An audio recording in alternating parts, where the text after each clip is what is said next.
All right. What is up, Utah fans? This is Joseph back with the Utah Utes Football Digest. And today we are going to be talking about Cam Rising's health headed into the Baylor game.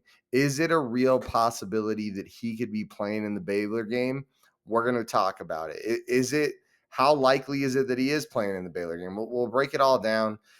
There's some rumors out there, and there's some real exciting information to actually talk about concerning Cam Rising.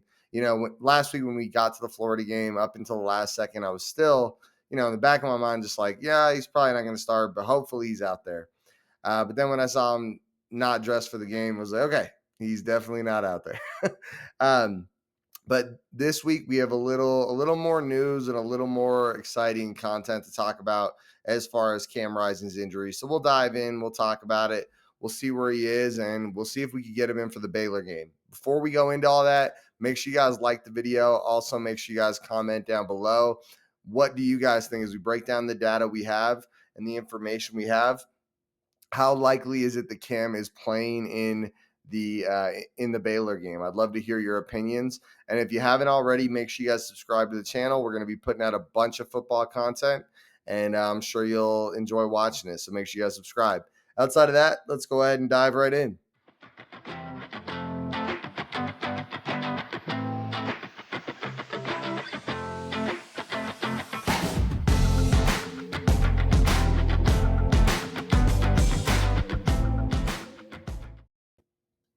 All right, guys. So I've got a couple articles pulled up here. I just don't want to screen share them because they have so many advertisements that it gets the videos demonetized. The article we're looking at right now is from Deseret News by Joe Coles.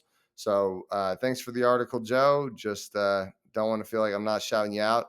I'd put the article on the screen, but it would get demonetized on the video because all the ads. So boom. Utah's senior quarterback will make his full return to practice as the Utes prepare for an early road test at Baylor on September 9th. So here are some of the quotes we got from Kyle Whittingham. He's been giving more latitude in the last 48 hours. And so he's going to be able to practice essentially full on next week, according to Kyle Whittingham. So that's what Kyle Whittingham said. This is not a quote. This is just in the article. Rising will be able to practice without limitations, which is the next step to his return to suiting up in a game. But the decision to clear him for a contest has not been yet made. And so, I've heard a few people talk about this. Um, Basically, what it means is he's coming to practice. He can practice, but he is not cleared yet to play in a game. And I'm not sure who makes that decision exactly, but he is not cleared yet. And then Whittingham goes on here. He hasn't been cleared. They haven't given him the okay, you're in, but he can practice without limitations. And so that's another step forward for him, says Whit. And so this is where my mind's at, right? If he's going to come in and be able to practice, I think you'll get an idea of how close he is, right? I mean, if he's really that close and looks good, what's the difference 1 week's going to make, right? If he looks good and he looks ready to go, I mean, he's got to be about as close to fully healed up as he's going to be when we're, saying in the context of this football season. So, I think that's a pretty promising sign. I wonder what he'll look like while he's out there. But either way, I think that's a good sign. I mean, just to give you guys an idea, Cam Rising has been a monster for this team. I'm going to pull up the numbers here. Throughout his career at Utah, he has just been a straight stud. Significantly higher PFF grades than Bryson Barnes. Not higher, not crazy higher, but higher. And plays just a style of hero ball from time to time that is just impressive to watch. He had 46 touchdowns with 14 interceptions in his career. Just an awesome player, guys. If Cam can be out there, it's a really big deal that we get him out there.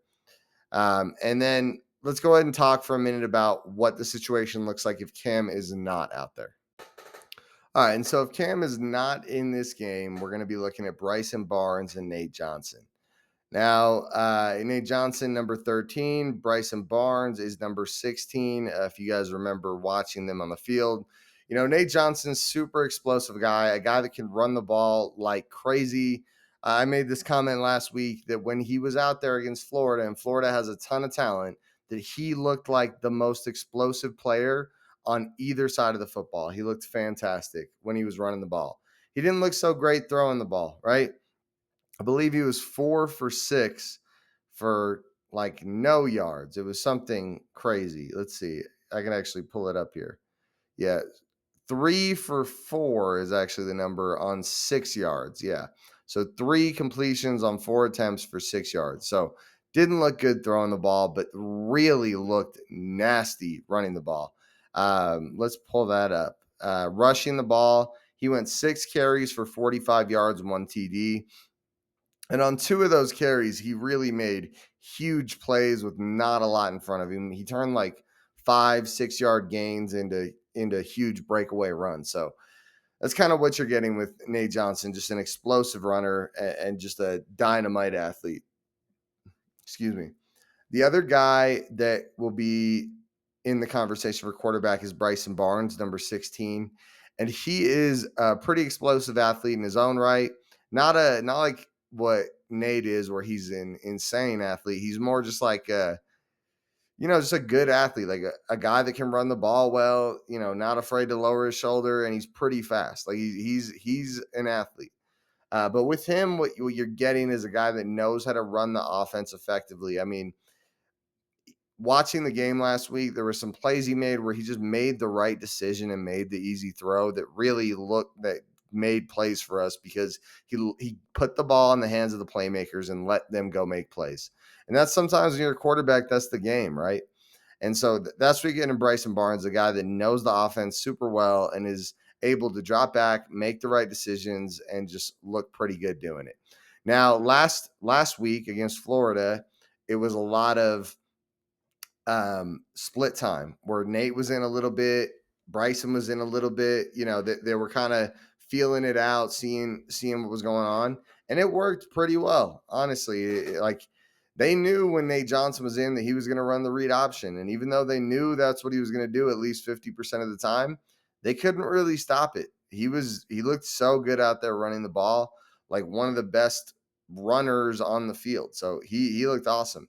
And then Bryson Barnes, when he was out there, it wasn't Cam, but it was like just a less explosive, good decision maker type of version. I mean, Cam's a good decision maker, but it's like just a guy that relies on his decision making. So that's what you were getting. And I heard a lot of negative feedback on the quarterback split time, but I don't know if I agree.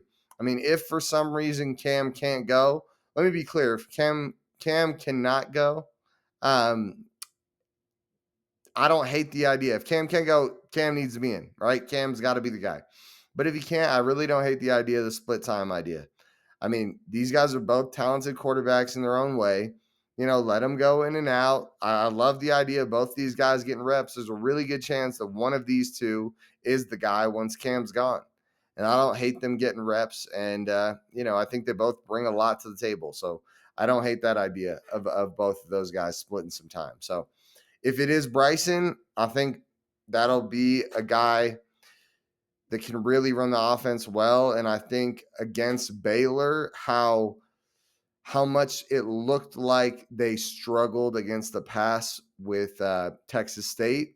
I like that. I like that that Barnes can do that. That Barnes will just pick them apart, drive down the field, and I think that'll work really well against Baylor from what we saw. We'll do deeper breakdowns as the week goes, but watching that game, it was just their defense was very susceptible to having the ball thrown against them.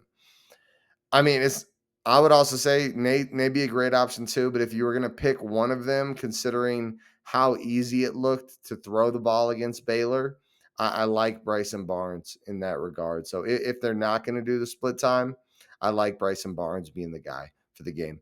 All right, guys, we're going to get out of here, but make sure you guys like the video. Also, comment down below. What do you guys think? Is Cam getting back in?